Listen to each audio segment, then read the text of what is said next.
door knocking, that is obviously topics that come up very often. People live in close to establishments where noise is incredibly loud, which is a health issue. And that's the problem with our community, where people think they can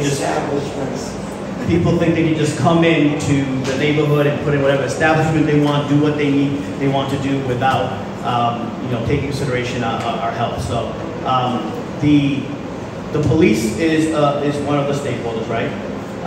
That we need to engage. I met with the lieutenant earlier today, looking at obviously enforcement. We'll talk about enforcement.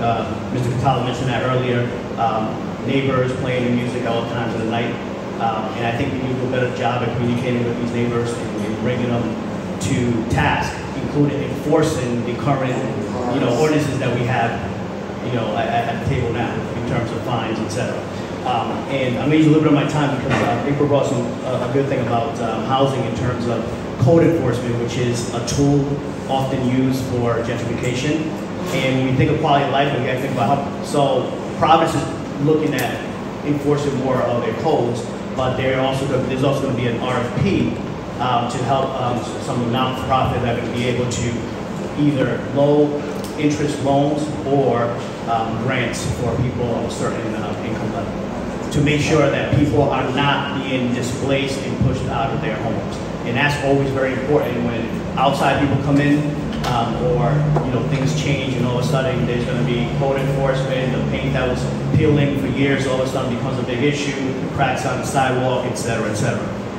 And what we need, again, this is where our voice needs someone, a tool, and that's me.